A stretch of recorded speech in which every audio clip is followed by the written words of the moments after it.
Welcome to the HCI family of podcasts. We're your source for personal, professional, and organizational growth and development.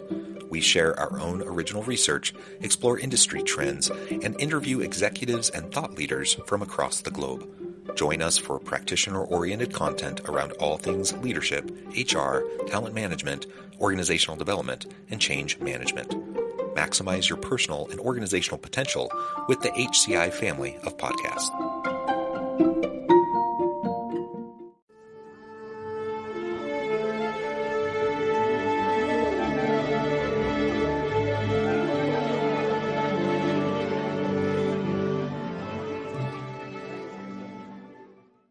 Dr. Marie-Helene Pelletier, welcome to the conversation today. Thank you so much, Jonathan. It's a pleasure to be with you. You're joining us from Vancouver, Canada. I'm south of Salt Lake City in Utah.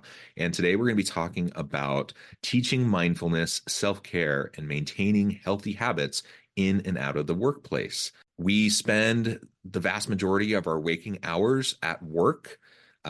We need to be able to engage with work in a healthy, meaningful way. And oftentimes, many people have kind of this mentality, whether you're a leader or kind of a line worker, people tend to have this mentality of, I'm going to just go to work. It may stink. I'm going to suck it up. I'm going to do my work and then go home and hopefully recoup. And there's nothing wrong, I suppose, with that general mentality. And some types of work are perhaps mentally or physically harder than others. But generally speaking, we need to recognize the need for self-care. We need to understand that work doesn't necessarily have to be a slog.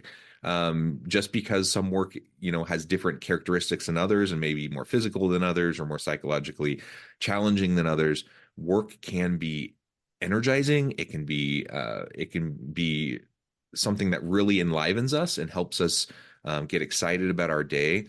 And so I like your approach towards this mindfulness conversation and healthy habits that can help us have a better, more meaningful, more productive work life. And certainly can help us have a better personal life with our families and our communities and to just be happier, healthier, and do better things and more cool things, which I think is what we all want to do. As we get started, I wanted to share Marie's bio with everybody. Marie-Helene Pelletier is a practicing resilience and anxiety psychologist and experienced senior leader with over 20 years of experience in clinical counseling and workplace psychology by working with various leaders and professionals. She is a virtual and in-person keynote speaker and conducts workshops to guide successful professionals to achieve health and happiness through resiliency practice. I love all of that. And as you can tell from that bio, that's really where the focus of our conversation will be today. Anything else that you would like to highlight, MH, today as we dive on into the conversation? Well, you've highlighted many key important points that we'll talk about, the importance of really front loading in a number of ways on our resilience. And part of my background is both coming from psychology and business. And that's a lot of what I do in my work, bringing the two together so that we become even more strategic about our resilience.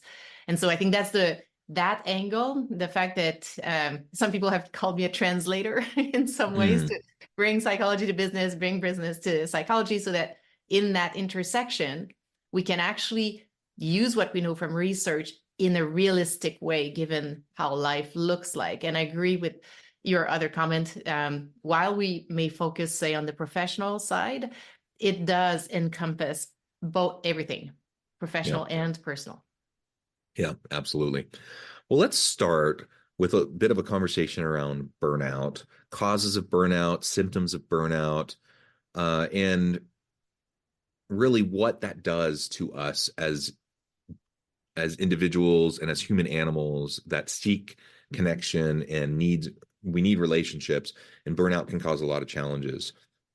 Yes, it can. And it is good for everyone to have this on our radar so that we can ideally be even more proactive in catching these signs.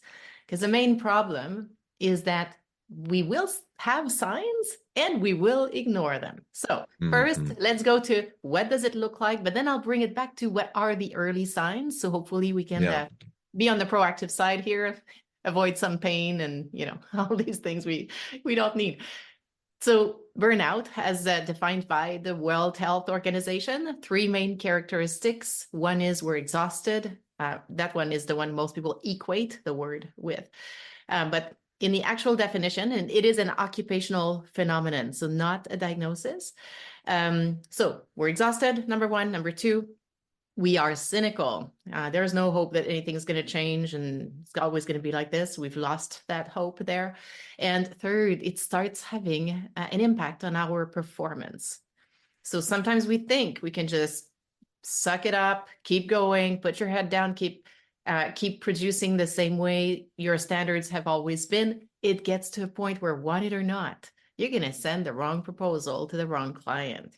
And at some point it hits your brand. It's what you've taken years to build. So if we go upstream a little bit, before getting exhausted, we're just having less energy than we used to. But again, we tend to ignore that, right? Before getting cynical, we're just less engaged, less excited about what we do. And before we are, seeing significant impact on our performance, we're starting to have more things fall through the cracks. But even as I say this, we're all thinking, well, yeah, I could easily ignore all this because it's not yet red light flashing. It's sort of a light yellow. And because I'm so busy, I will ignore them. But then if we ignore them, it can lead to burnout, which then leads to potential more diagnosis level of anxiety, depression, and other diagnoses on the physical side, like high blood pressure and others. Yeah, and there absolutely are those physical components that will accompany high levels of burnout. I appreciate you highlighting some of those early signs. My guess is we can all relate to We to can. to that, which means that great if you can catch it early. What are you going to do about it? It's just like any medical diagnosis, right? You have your well checks, you go in for your annual physicals, hopefully to do blood work, to have that test so that you can know if there are some warning signs, so you can start to be proactive about addressing it with different healthy exercise or eating habits or sleeping habits or whatever. All of this plays in, of course, to what we're talking about with burnout as well. And I'll also note, I mean, probably everyone feels cynical from time to time, right? People like to complain about their boss. They like to go get a drink after work with their coworkers and complain about this, that, or the other. Like those types of things.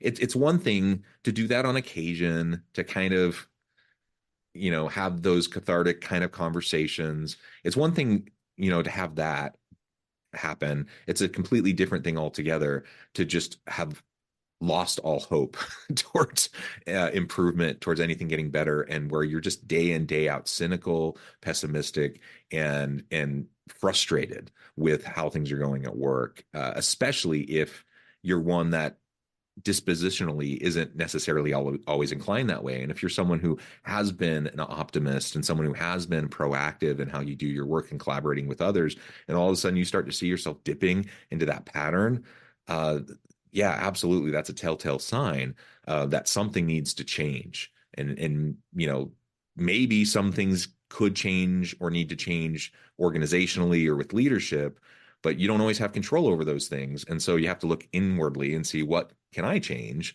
What are different habits I can have, different mindsets I can foster, so that I can nip this in the bud a bit and not get sucked into the black hole of pessimism and all those other negative aspects. Yes, yes, absolutely. You're pointing to a great way to figure out, where do you stand, right? Because sometimes people will say, well, is what I'm experiencing an actual just early sign? Is it an early sign, or is it just part of normal, work life is demanding and, it's the way it Yeah. is. And one of the ways to see where you're at is to look at, the frequency. How often are you feeling this way? So very cynical, for example. And how severe it is. So is it a little, oh, I'm a bit annoyed, or is it, I can't stand it anymore? So if you're on the I can't stand it Mm-hmm. anymore, and it's happening every day, now we've got the frequency and the severity. So it is telling us that you're moving on that slide down towards burnout.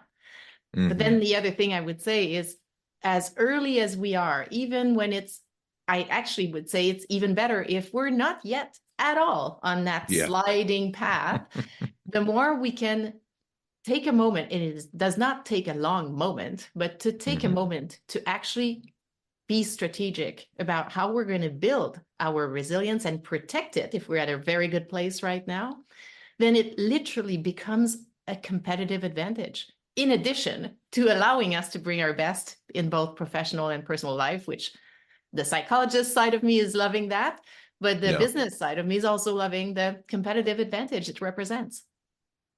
Yeah. Yeah. Absolutely. I love this idea of just fostering these daily habits that can help us just be more physically healthy, more mentally healthy, Yeah. more emotionally healthy, just more resilient overall, because everyone deals with stuff. Everyone will have hard things hit their lives, whether it be illness or family tragedy or whatever. Like name the thing, everyone has those things. Yes. And you hope, hopefully you're not dealing with anything like that right now, but if you're not, chances are you will at some point, right? And so just proactively developing those good habits is really going to go a long way for when those inevitable types of challenges do arise, again, whether it be a career challenge, a relationship challenge, whatever. And so let's talk about what some of those daily habits, those consistent habits are that we can start to foster and develop so that we can be more emotionally healthy, more healthy relationships in our lives, so we can be more physically healthy. And of course, all of these mesh together, right? You have like this Venn diagram of how all these things connect with each other and ultimately can lead to, kind of like an inoculation towards burnout. It serves as a, yes, in a way, protective factor. It's not a Yeah. guarantee, so it's not like an absolute immunity, but Hmm. definitely mitigates. Yeah. And in I often say, we'll say it is increasing our baseline so that when we Yeah. get there, yes, the demands will take some of it, but then we're starting from a higher point. And and you're right, we want to have clarity on what these actions are. But one thing, Jonathan, I'm hearing a lot is that more and more, especially now having gone through the pandemic, we've Hmm. heard about some of these things. A lot of people is they will have actually decent information about what these things could look like. Yeah. The problem is the implementation. I'll still share with, just so we all of us have this on our radar right here, but then I'll explain what I think is the place where we have an opportunity. So there are a number of things we can do that will increase our resilience, have been shown by research, decades. So it's not just one study, body of research, solid. So four main ones, and there are others, but the four top ones, they have priority over others. So one is exercise, and here we want three type. We want cardio, strength training, and meditative type activity, which is often what's missing for a lot of people Yeah. because they prefer being active, but it's actually very important. The second, and they're not in that order, all four are there isn't research that points to a winner. So exercise, nutrition, extremely important for our psychological health, for our resilience. We're hearing more and more about even the gut health, that kind of thing. It's Hmm. very established. Mediterranean diet type research really points to significant changes on our resilience. Um, our sleep, and then spending time with people we enjoy spending time with. So our relationships. Now, there are others, volunteer work, time in nature, doing artistic activities. There are others, but these four are at the top. Now, here's the thing. Most people, if we asked 100 people on the street, they would probably come up with most of this, if not all of this. And they would wish they are incorporating. The missing point is landing this, or as much of this as possible, in our already full and at times Yes. overflowing lives. And that's where bringing strategy from business makes a difference. I'm happy to explain more, but I would say that's where we've got this opportunity. Yeah, I absolutely agree. And the overflowing life, as you just framed it, is Mm-hmm. absolutely one of the biggest challenges, I think, to people doing what, yeah, I think most people do have a general sense of what they need to be doing. Yeah. Everyone knows that we should be eating healthy, that we should be exercising, that we should try to get good sleep. But how many adults are doing that? They um, exist. They actually exist, Jonathan, but they it's usually a do. small portion. Yes. They do, and lots of good aspirations too, by the way, but Yeah. there's a reason why, at the beginning, January 1st, so many people have these New Year's resolutions because they know these things are important. They want to do them. They just lack, the willpower perhaps, or the structure to sustain it. And pretty soon, within a couple of weeks, those aspirational goals kind of get set by the wayside. You're busy, your life is overflowing, and you're just like, I'll do it sometime. I'll do it sometime in the future. And the problem is that future date never really comes if you don't just decide to just do it, and then try to carve out time in your schedule and create those habits where it just becomes second nature for you to just do it every day, or consistently, every week. That's what's so important. Everyone's busy. I don't talk to many adults who say they have so much extra free time on their hands.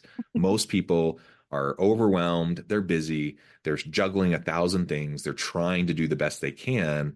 And I see people where they're at, and I honor people for where they're at, but also this is really important, and you can take these positive steps. Start where you're at, move forward, create some of these habits. It's going to make a world of difference. And all of a sudden, it like, you think about your potential and how much you can accomplish in a day, and your life is overflowing, right? But you start to do some of these things, all of a sudden your like bubble of potential grows. So your capacity increases, and all of a sudden your overflowing is contained. Like you can actually end up doing more because you're doing these things that help you stay grounded and more resilient and responsive to the challenges that you face. Yes.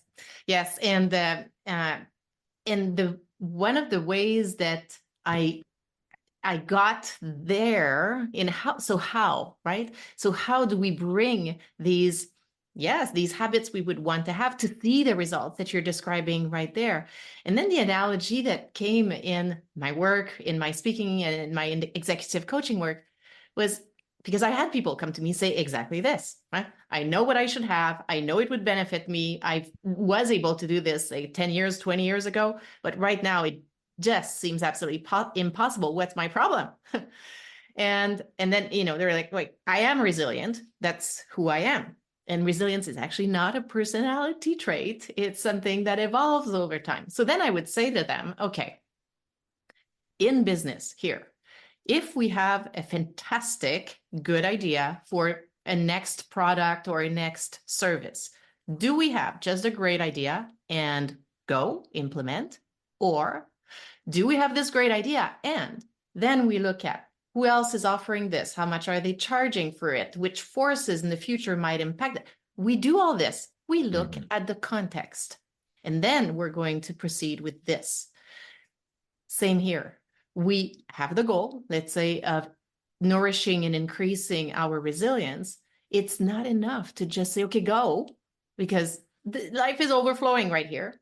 What we need is a strategy, the same way we do in business. And as we apply some of the key ways in which we would build a strategy in business, like identifying which values we bring as our particular organization, doing SWOT analysis, looking at the market, here, we can do equivalents of all this. Doesn't take long, but is just as powerful in creating an actual customized resilience strategic plan that is doable. And that's what people tell me. It is.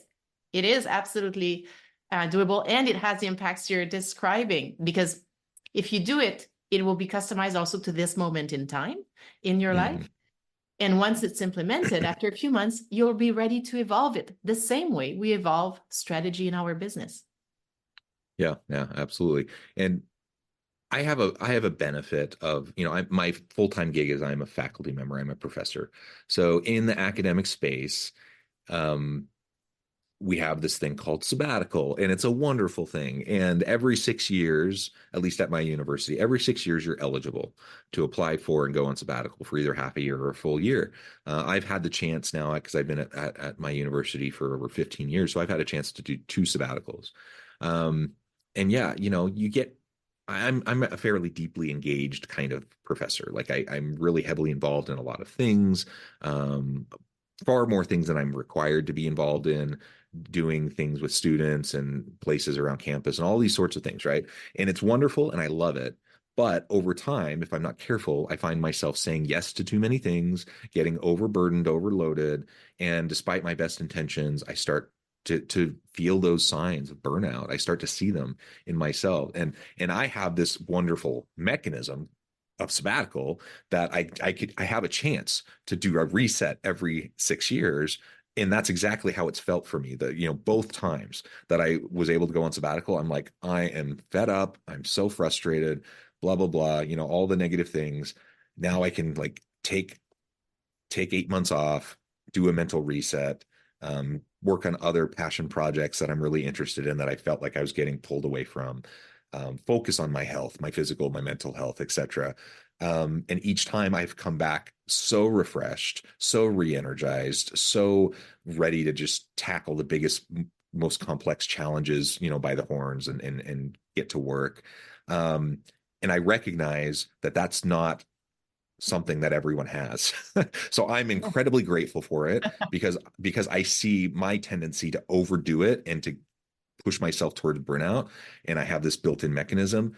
Yeah. If I wasn't in a place where I had that every 6 years, I would need to be much more proactive about making sure that I'm each and every day consistently doing those things and not allowing them to get set aside. Otherwise, I wouldn't last. I would get burned out, and eventually I would probably leave, which would be sad because I love it here. I love this university. I love the people here. I love what I do, and it would be sad if I gave that up simply because of my inability to manage my workload and how my boundaries and how I interact with other people. Yes, and you'll see how it goes for you. Because two things with this. Number one, part of what happens in what you're describing with that wonderful built-in moment of break, not only it gives you a break, but it also forces a moment of checking in.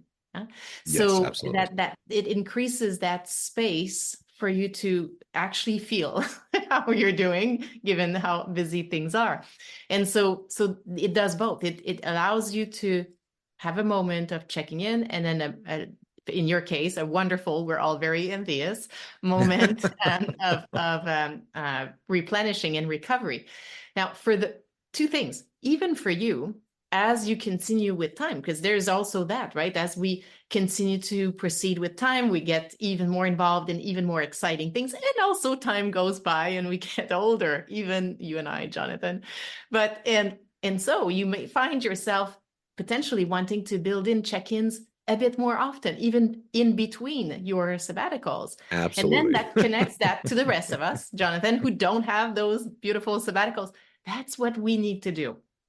And sometimes it's something people will commit to, especially if sometimes that will be part of their actual strategic plan, to Yeah. say at least once a month or even once a quarter, I will take a moment to just reflect back on, okay, what's my energy levels? How am I doing given all my demands and my sources of supply? Can I still proceed with what I've got planned for the next 4 months, for example, and go from there?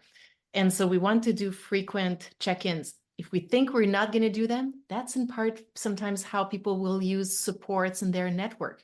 Do you have a Yes. peer that you can do a regular check-in with? Do you have a mentor? Do you have an executive coach that you do at least a once a quarter or once a year check-in with? So make sure they help you take that 1 hour, which even in the most overflowing schedule, if it's planned a few months in advance, you can get to it, so that you can check in. Because without that check-in, all of us highly whatever capable, performing, enjoying these massive opportunities, these challenges, these wonderful puzzles that we get to solve, we need to protect ourselves from ourselves and our tendency to say yes and say all this, and we're at risk of just seeing our resilience decrease to a point where none of it sounds like fun. But if we've been proactive, then we can keep this. Yes, absolutely. And I fully acknowledge how lucky I am to have these built-in sabbaticals Right. and how much I really need I use those as a fallback and as a crutch. And I'm fortunate to have it, but absolutely, I should be more proactive about just doing things consistently over time. So I never get to that point where I'm like desperate for my next sabbatical in And then order you to can do a go reset. exactly. Then you can get to your sabbatical with even more energy, more skiing for Exactly. you, Jonathan, and you know. Absolutely. Well, MH, this has just been a great conversation. I know at the time I need to let you go here in just a minute, but before we wrap things up for today, I just wanted to give you a chance to share with the audience how they can connect with you and find out more about your work, and then give us the final word on the topic for today. Yes. So connecting with me, well, there's always good old LinkedIn, always works. You can find me there. Website, theresilienceplan.com. It will lead to everything that I do, including that book that just came out in February. And I would say, yes, we need to think strategically, speak strategically, and take strategic action to support our resilience. And as much as in the workplace, everything's connected. It is a system. Individuals, teams, organization all work together to create cultures, contexts that we need to pay attention to. And one of those key aspects is us as individuals. It will have an impact on others. So, and we have control over that. So let's be strategic about our resilience. Wonderful. Thank you so much. It's been a pleasure. I encourage the audience to reach out, get connected, find out more about what MH can do for you. And as always, I hope everyone can stay healthy and safe, that you can find meaning and purpose at work each and every day. And I hope you all have a great week.